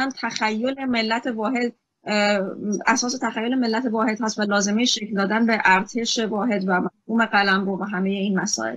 به علاوه این هنجارها کمک میکردن، این هم خیلی مسئله مهمی است، که باز تولید مناسبات نیمه فئودالی که مدرنیزاسیون پهلوی بر اون استوار بوده با باز تولید تکثر مستقیم در اون همراه نشه و در مفهوم برادری جدید بیان اون روابط فئودالی پیشین حل بشن و حتی همسوش میکنه با منافع طبقاتی اینها. ظهور جمهوری اسلامی تغییر بنیادین در محتوای سیاست‌های جنسیتی حاکم میده. مظاهر این محتوا رو همه میدونیم، لازم به تکرار اونها نیست. به طور کلی جمهوری اسلامی هم در تعریف ملت و هم محتوای پاتریارکال سیاست‌های جنسیتی فاکتور تشیع رو داخل میکنه و همینطور با بنیان نهادن قانونش بر فقه شیعه و اون چیزی که بهش میگیم آپارتاید جنسی و ملیگرایی شیعی، بعد قانونی و کانستیتوشنالی هم میاد به این شیعه گراییش میده. در اینجا هم ولی محتوای اسلامی سیاست‌های جنسیتی باز در راستای پاسخی هستن که به همون سه رکنی که گفتم داره میده. از یک طرف محدود کردن نفوذ ایدئولوژیک نهاد سلطنت و این دفعه سایر نیروهای مرکزی از ملی مذهبی تا چپ مرکزی و غیره. دوم استفاده از ظرفیت‌های ژئوپلیتیک موجود برای افزایش عمق استراتژیک دولت هست در نظم جهانی پس استعماری 1970. چیزی که مهمه اینه که در این دوره این تصور که این هماهنگی وجود داره بین ادغام در مدرنیته سرمایه‌داری و اروپایی شدن به لحاظ فرهنگی، این تصور در حال رنگ باختن هست و دولت‌های پسا استعماری به طور ویژه بهره برداری از ظرفیت‌های تاریخی و فرهنگی رو در راستای بسط عمق استراتژیک میان به پارادایم اصلی تخیل‌های بین‌الملل خودشون تبدیل می‌کنن و این روند به ویژه در خاورمیانه با شدت خیلی زیادی اتفاق میفته. شکل‌گیری ناسیونالیسم دینی مختلفی که انجام میشه و اون خیزش اسلامی در این راستا قابل توضیح. کشورهایی هم مثل ایران که سابقه مرکزیت سیاسی در امپراتوری‌های پیشامدرن رو داشتن، یه امتیاز بیشتری داشتن در استفاده از این ذخیره‌های ژئوپلیتیک، از ایده صدور انقلاب تا هلال شیعه، همه رو میشه در این راستا توضیح داد. و در نهایت هم این چرخش شیعی سیاست‌های جنسیتی میاد به تثبیت استعمار در جوامع داخلی هم باز دوباره کمک میکنه. از سوی هنجارهای جنسیتی و شیعه ساز تاثیر مستقیمی بر آسیمیلاسیون جوامع و ادغامشون در اون مفهوم امت واحد اسلامی دارن. از سوی دیگه تقویت قدرت‌های با نفوذ محلی مثل زمینداران سابق، شخصیت‌های دینی مشخصه و اون چیزی که بهش میگن اون ریجنال انکرها، اون قدرت‌های با نفوذ و ایجاد رقابت بین خانواده‌ها و طایفه‌ها نقش مهمی داشته در سیاست‌های حاکمیت برای جذب حاشیه در ماشین امنیتی خودش، اون چیزی که میشه بهش گفت تولید جاش. طبیعتاً فقدان ظرفیت‌های اقتصادی و وجود اقتصاد رانتی هم یک رقابتی بر سر ادغام در این ماشین امنیتی و ژئوپلیتیک ایجاد میکنه، اون رقابت رو تشدید میکنه که اون چیزی که میشه بهش گفت روند بازقبیله سازی و تفرقه افکنی در عین حال تلاشی جهت تولید خانواده‌های پاتریارکال مد نظر جمهوری اسلامی هم میشه که نیروی انقلابی جامعه رو تحلیل میکنن و باز به ادغام همه جانبش و آسیمیلاسیون همه جانبش کمک میکنن. بنابراین علیرغم تفاوت‌های سیاست‌های جنسیتی رسمی در دو دولت و تفاوت محتواشون، اون چیزی که من میخوام تاکید کنم اینه که سیاست‌های جنسیتی هر دو دوره در راستای اهداف ژئوپلیتیکشون بوده و در راستای این استعمار داخلی و جنگ افروزی و سلطه منطقه‌ای بوده.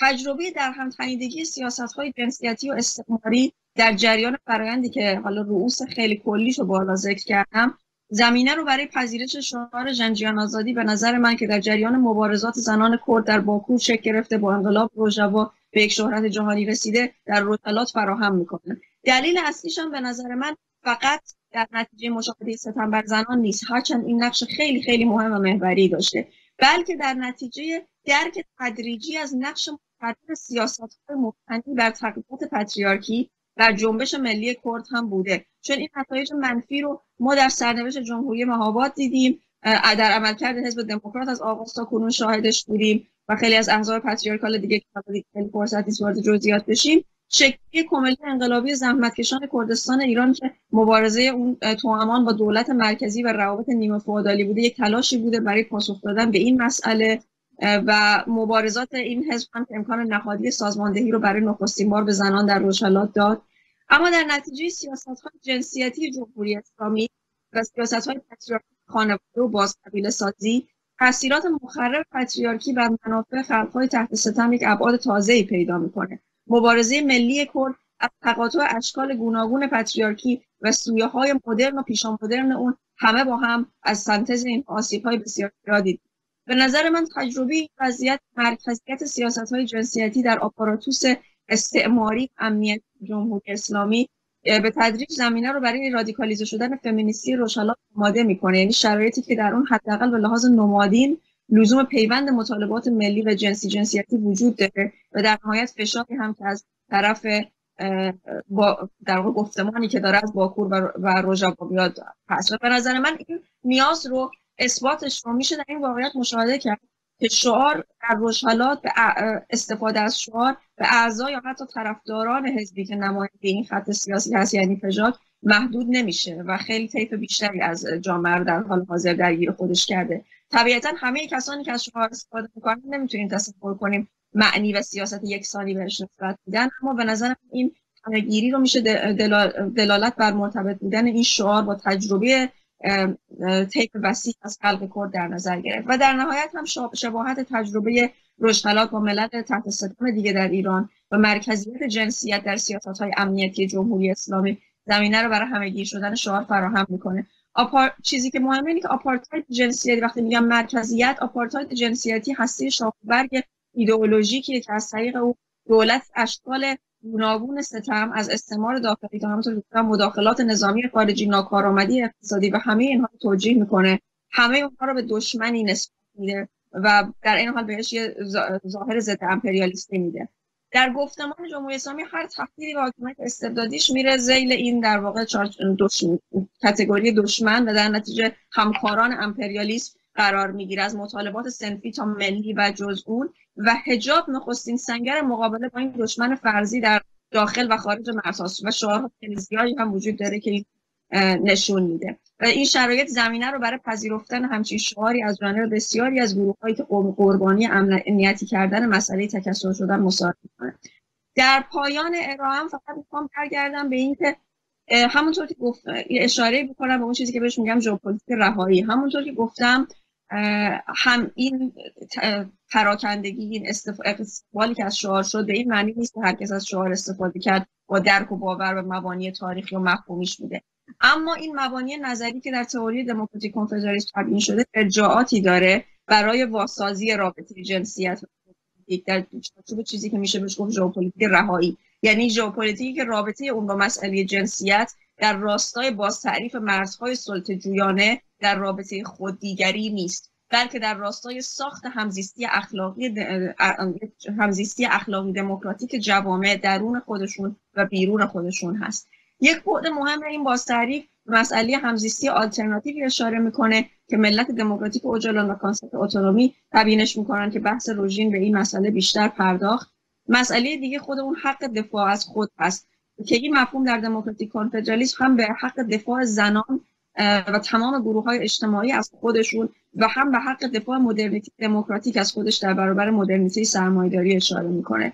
این حق دفاع هر دو بنیان رابطه ژئوپلیتیک و جنسیت رو در سیستم‌های سلطه‌جو و مبتنی بر نظامیگری هدف قرار میدن. یکی اینکه رابطه حامی حمایت شونده که در اون دوگانه مرد حامی و زن احتیاج به نیازمند حمایت هسته گفتمان‌های امنیتی ملی و امنیت ملی و هنجارهای جنسیتی هست و روابط قدرت مستتر در اون رو نفی میکنه. و دوم اینکه امکان تبدیل شدن تفاوت‌های فرهنگی به ابزار تمامیت خواهی و بحث عمق استراتژیک رو از بین میبره، چرا که تکثر با تمام پویاییش مبنای تعریف حق دفاع از خود قرار میگیره، نه مبنایی برای انحصار حق دفاع مشروع در دست اقلیتی که بعد به بهانه اون به استثمار جوامع به اجبار تحت حمایت خود در آورده میپردازن.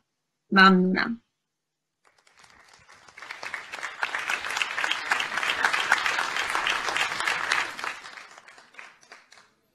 با تشکر از رفیق سارای گرامی. تأکیدشون بر روی سیاست‌های جنسیتی بود، فارغ از محتوای ایدئولوژیک آنها، مادامی که در خدمت باستولیت روابط ژئوپلیتیک مبتنی بر سلطه‌جویی و نظامیگری باشند، به همزیستی دموکراتیک جوامع کمکی نمی‌کنه. تاریخ دولت ملت‌سازی در ایران که در جریان آن سیاست‌های جنسیتی سکولار و دینی هر دو در خدمت استعمار و نظامیگری درآمدند، اثبات این واقعیت است. و سخنان سارا، همزیستی دموکراتیک جوامع نیازمند یک ژئوپلیتیک رهایی بخش است که در آن مناسبات جنسیتی به خدمت دیگری سازی و نظامیگری در نمی‌آیند. آموزه‌های دموکراتیک کنفدرالیسم دموکراتیک دلالت‌های زیادی برای تخیل این شکل از ژئوپلیتیک را دارد. بار دیگر تشکر میکنم از رفیق سارا و در ادامه پنل امروز آخرین سخنان ما رفیق مدیس توکلی هستش. ایشون دکترای روانشناسی بالینی، سکسولوژیست و روان درمانگر تروما با تخصص بر روی ترومای تجاوز و شکنجه، نویسنده، استاد سابق دانشگاه، نقاش، عضو انجمن صدای ایران اسپانیا. و مقاله ایشون هم سهم زنان جدا شده و چالش‌های پیش روی انقلابه. بفرما رفیق مدیس. درود، وقت همگی به خیر. خیلی ممنونم از دستاندرکاران این همایش و فرصت واقعا بی‌نظیریه. امیدوارم که ادامه داشته باشه.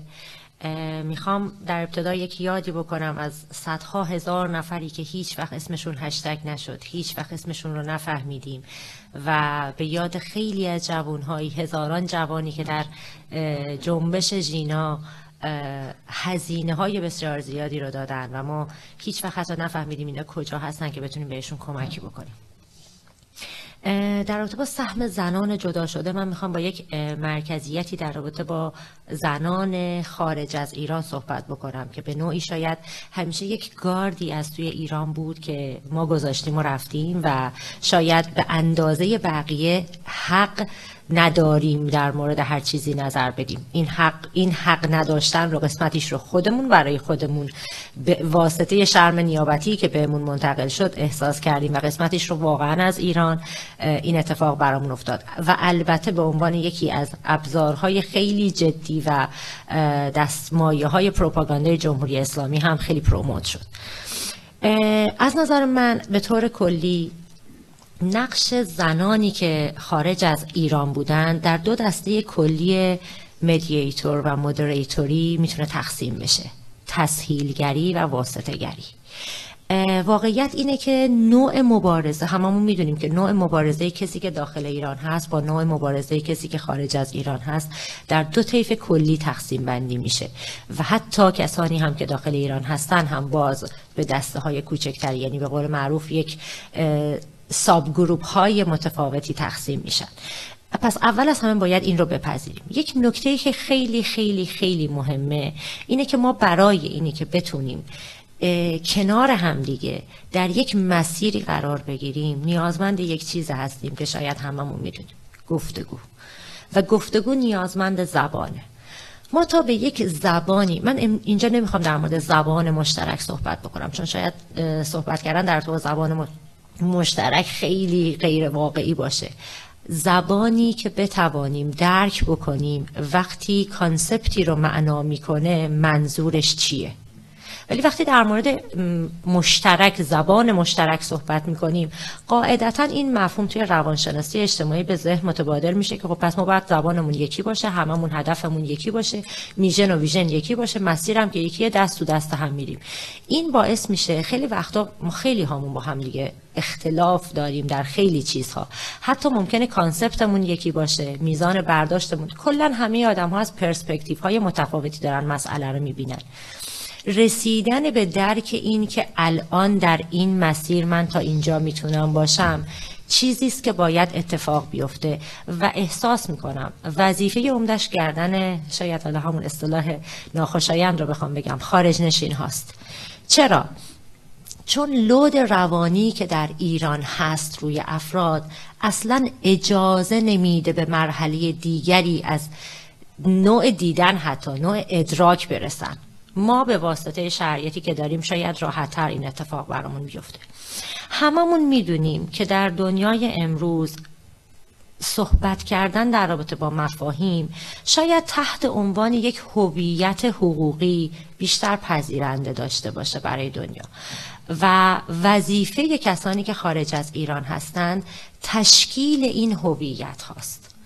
هویت هایی که بتونیم متکثر، متعدد و بتونیم به واسطه اونها همون جوری که فریبا خیلی قشنگ اشاره کرد فقط انعکاس صدا باشیم.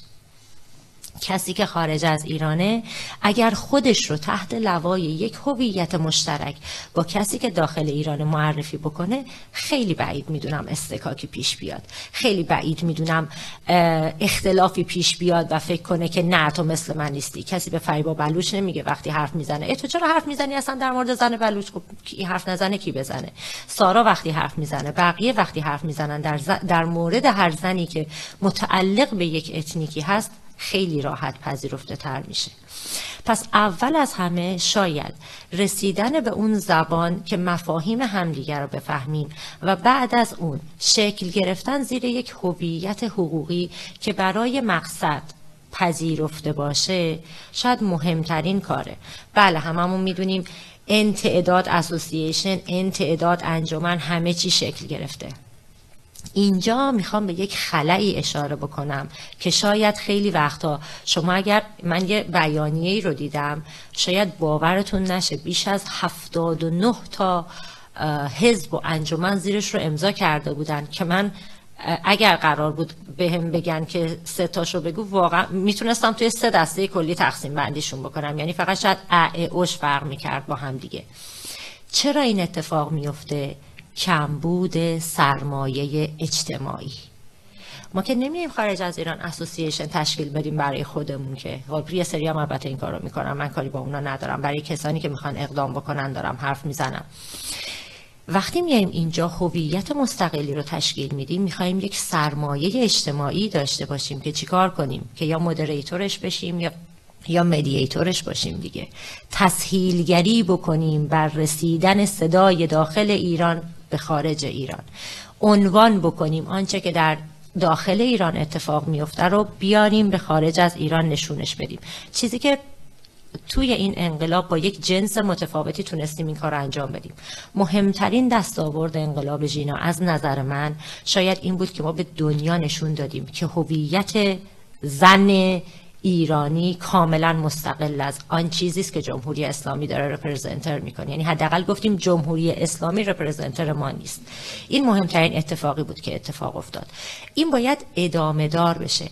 مدل صحبت کرد، چرا ضرورت داره این اسوسییشن هایی که سرمایه اجتماعی دارن این کار رو بکنن، با توسل به سرمایه اجتماعی این کارها رو بکنن؟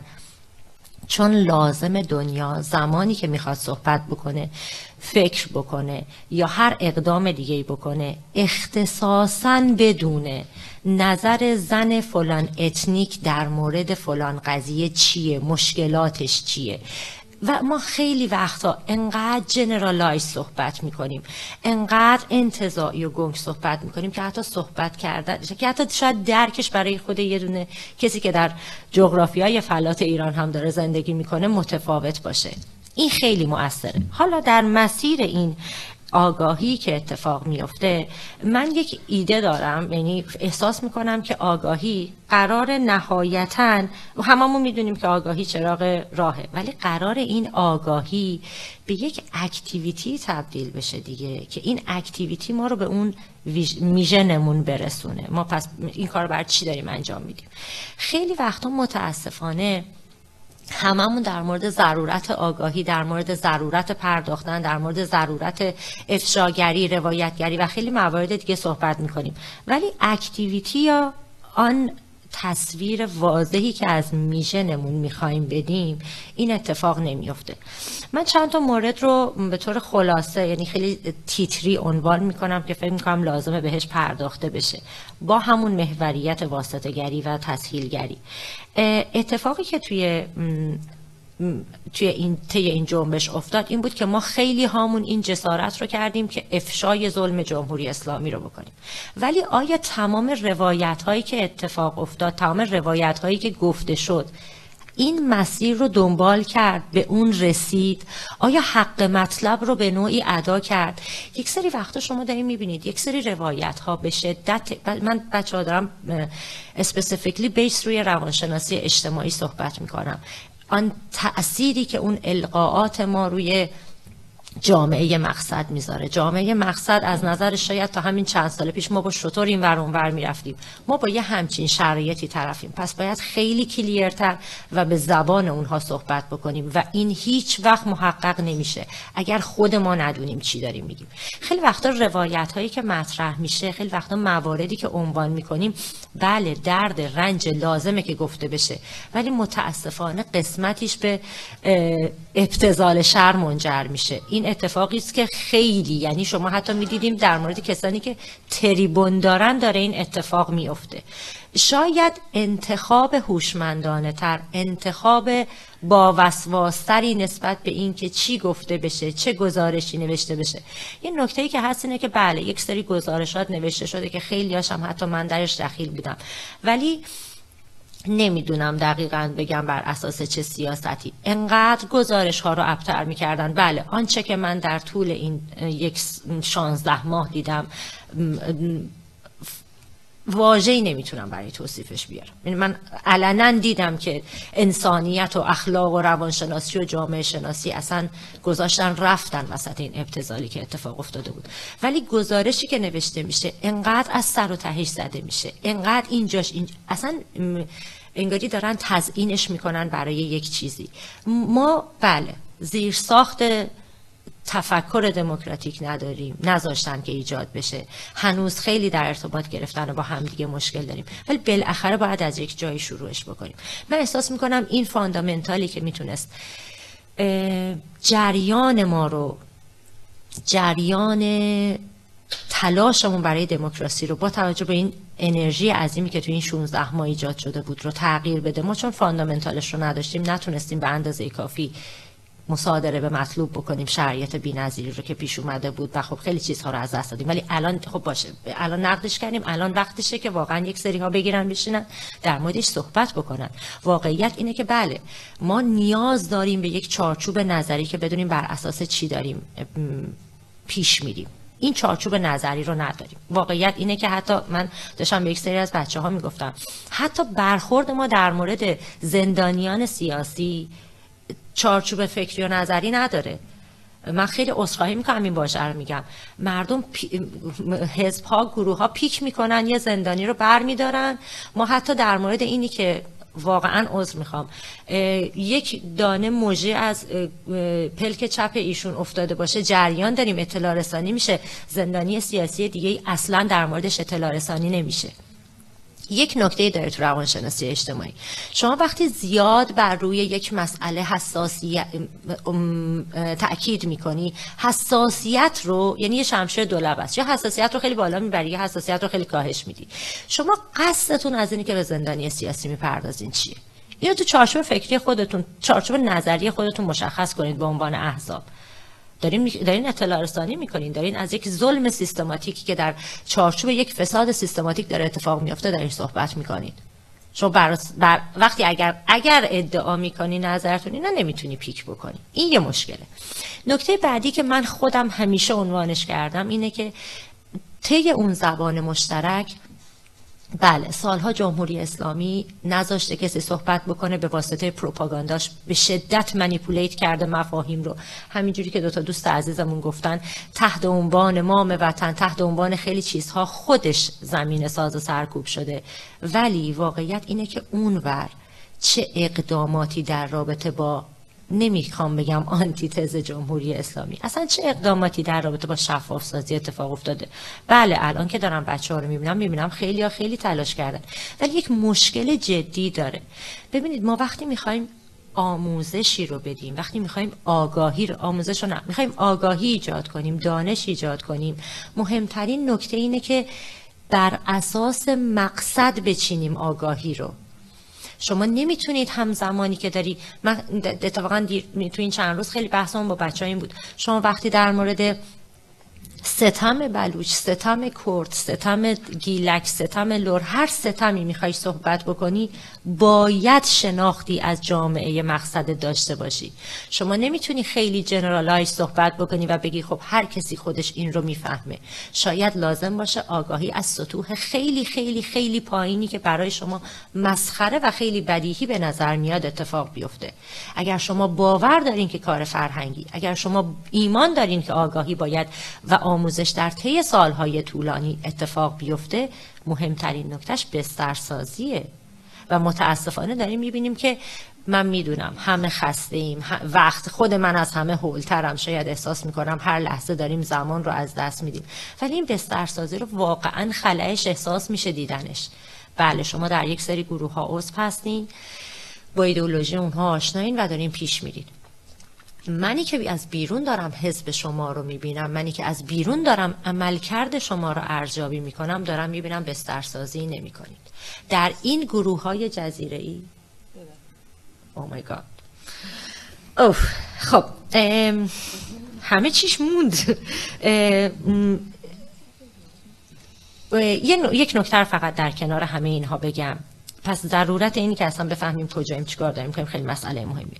یک مسئله که من خیلی دوست داشتم در مورد اعدام یک مسئله رو بگم، فکر نکنم وقت بشه، ولی توی چالش‌های پیش رومون برای این انقلابمون از نظر من پدرسالاری سیستمه که مرد سالاری یکی از ابزارهاشه که داره ازش استفاده میکنه. حالا خیلی بحثی سر این نداریم که جنگی بکنیم سرش.